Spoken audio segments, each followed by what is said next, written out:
सकाळपासून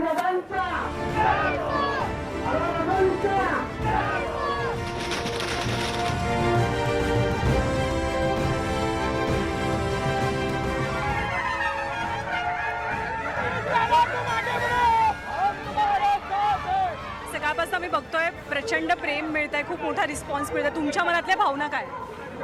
मनापासून आनंद आहे की जे काम आम्ही गेल्या 7-8-9 वर्षामध्ये करू शकलो त्याला प्रतिसाद म्हणून इतकी सगळी लोक एकत्रितपणाने येत आम्हाला पाठिंबा देतात. जो कवठे महांकाळचा पट्टा आहे, म्हणजे कोरडवाहू किंवा दुष्काळी भाग असं त्या भागाला म्हटलं जातं, तशी तिथे परिस्थिती आहे. विरोधकांकडनं सातत्यानं होणारा आरोप हाच आहे की 33 वर्ष एका घरामध्ये सत्ता कॉन्सन्ट्रेटेड असतानाही हे प्रश्न सुटायला इतका विलंब का लागला, खास करून पाण्याचा. एक विषय असा आहे की टेंबूचं पाणी तिथपर्यंत पोहोचवण्याचं काम आणि म्हैसाळचं पाणी तिथपर्यंत पोहोचवण्याचं काम हे आबांच्या माध्यमातून झालं. 2 लाख टन ऊस गाळप व्हायचा, त्या ठिकाणी 12 लाख टन ऊस गाळप 5 वर्षामध्ये व्हायला लागलेला आहे. आणि त्याच्यानंतरच्या काळात आता तिथं ऊस आहे, द्राक्ष बाग आहेत, आता फळबागा तिथं लोक चांगलं करतात, भाजीपाला लोक चांगलं करतात. आणि असं असताना विरोधकांना ही सगळी कामं बघितल्यानंतर स्वतः काय काम केलं हे सांगायला काम नाही. त्यामुळे त्यांना आमच्यावरती विरोध करायला नैतिक अधिकार नाही आहे. तुमच्या 2 काय पारंपरिक कट्टर विरोधकांची युती झाली आहे, घोरपडे पाटील दोघे एकत्र आलेत. ते आव्हान कसं पेलताय तुम्ही? नाही, एक विषय असा आहे, आम्ही गेली 5 वर्ष सर्वसामान्य लोकांमध्ये जाऊन काम केलेलं आहे. त्यामुळे या मतदारसंघातली सर्वसामान्य जनता ही आमच्या बरोबर आहे. कितीही लोक एकत्र आले तरी ज्या बाजूला सर्वसामान्य जनता असते त्या बाजूला निश्चितपणाने विजय होत असतो.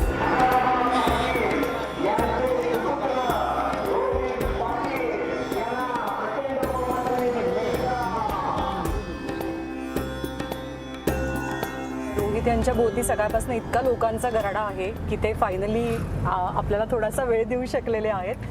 तुम्ही तुमच्यासाठी, म्हणजे तुम्ही आता उमेदवार आहात, स्वतःसाठी प्रचार करताय, फिरताय, पण कधी आबांसाठी प्रचार केल्याचा प्रसंग आठवतोय का? मी आबांच्या शेवटच्या निवडणुकीला अगदी शेवटचे 4 महिने, त्यावेळेस मी हॉस्टेलला होतो पन्हाळ्याला. दिवाळीच्या आधी इलेक्शन्स व्हायचे, त्यामुळे दिवाळीची सुट्टी लागली होती.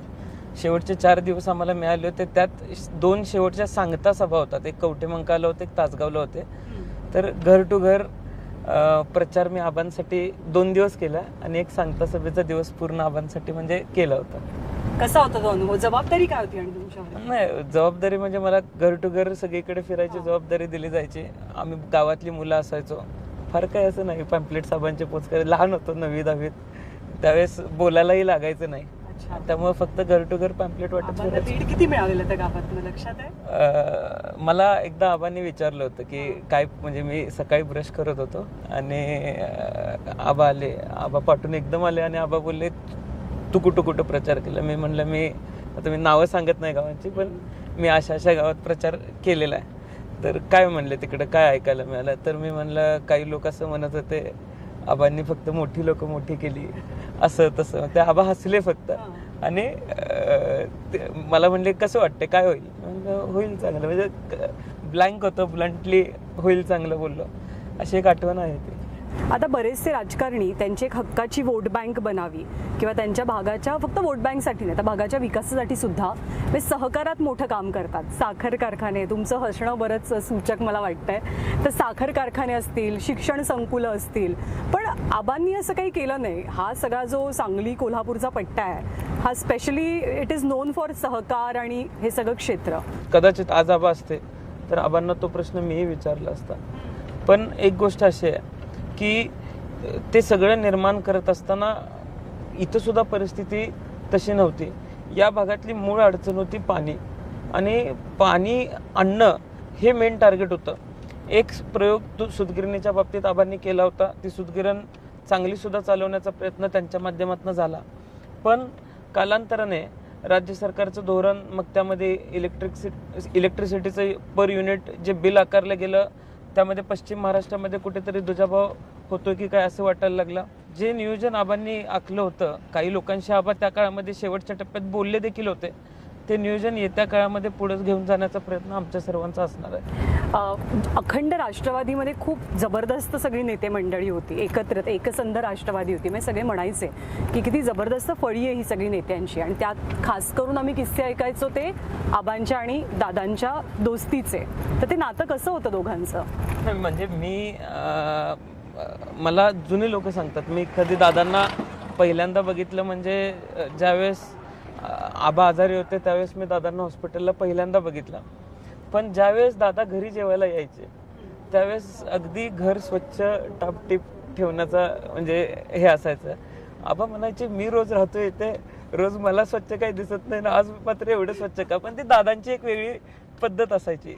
पण मैत्री चांगली होती. म्हणजे मला दादांनी सुद्धा सांगितलं होतं की विरोधी पक्षामध्ये असताना ज्यावेळेस सुरुवातीच्या काळामध्ये ते दोघेही फक्त आमदार होते त्यावेळेस ते दोघे विधानसभेपासून दादांच्या घरापर्यंत चालत जायचे, बोलत जायचे.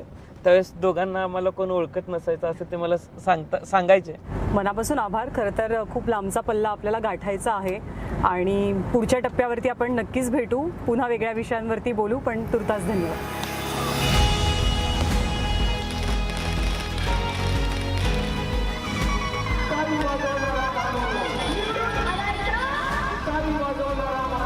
तर रोहित पाटील यांचा दिवसभराचा प्रचार आज येळावीमध्ये संपतोय. वेगवेगळे इंटरेस्टिंग मुद्दे चर्चेत येतात, समोर येतात. म्हणजे तुमच्या सोबत आणखी 4 रोहित पाटील या मतदारसंघामध्ये आहेत, त्यांची नावं सेम आहेत, ते तुमच्यासारखेच चष्मे लावतात, चेहरेपट्टी तशीच आहे. चष्मे ते लावत नाहीत, त्यांना लावले गेले. पण त्यांनी माझ्यासारखा चष्मा लावला तरी त्यांना दृष्टी तशी येऊ शकणार नाही आहे. आणि त्यांना ज्या लोकांनी उभं केलेलं आहे त्यांना मी सांगू इच्छितो की मतदारसंघातली जनता सुज्ञ आहे. मतदारसंघातली जनता रोहित सुमन आबा पाटीलमधला फरक ओळखते आणि रोहित रावसाहेब पाटीलमधला फरक ओळखते. आणि अशा गोष्टी आबांच्या बाबतीत सुद्धा या मतदारसंघामध्ये केल्या गेलेल्या आहेत. त्यामुळं याचा काही फारसा फरक पडेल असं मला वाटत नाही. शेवटचा आणि महत्त्वाचा प्रश्न, तुम्हाला जनतेनं मतं का द्यावी, तुम्ही त्यांना काय सांगाल? याचं उत्तर समोरचे उमेदवार आणि मी एका व्यासपीठावर आल्यावर लोक निश्चितपणाने ठरवतील. मागच्या 10 वर्षामध्ये त्यांनी काय केलं त्यांनी बोलावं, आणि मी मागच्या 2.5 वर्षामध्ये काय केलं हे मी बोलेन. 2.5 आणि 10 वर्षाचा मेळ घालू शकले तर निश्चितपणाने लोक चांगला निर्णय घेतील. तुमचे जनतेसाठीचे, तुमच्या मतदारांसाठीचे प्रमुख 3 मुद्दे कुठले आहेत? मी आपल्याला सांगितल्याप्रमाणे माझ्या प्राधान्याने सिंचन योजनांचा प्रश्न जो होता तो आता बऱ्यापैकी पूर्णत्वाला गेलेला आहे. काही अंशी काही भाग शिल्लक राहतोय. तो यापूर्वी पाणी उपलब्ध नव्हतं म्हणून शिल्लक राहत होता, आता पाणी उपलब्ध झालेलं आहे, ते पहिलं प्राधान्य राहील. दुसरी प्राधान्य हे MIDCमध्ये चांगल्या कंपन्या आणण्याचं प्राधान्य आमचं असणार आहे. आणि तिसरं प्राधान्य मतदारसंघामध्ये शिक्षणाच्या बाबतीत आणि आरोग्याच्या बाबतीत अशा अनेक प्रश्न आहेत ज्यावरती आवाज उठवला पाहिजे. आणि तो आवाज बनून निश्चितपणाने मी माझ्या तासगाव आणि कवठेमंकाळ मतदारसंघाचं प्रतिनिधित्व करेन. आपल्याला मनापासून शुभेच्छा या निवडणुकीसाठी, आणि आज प्रचाराच्या धामधुमीत सुद्धा जमेल तसा वेळ दिलात आपण, त्याबद्दल धन्यवाद.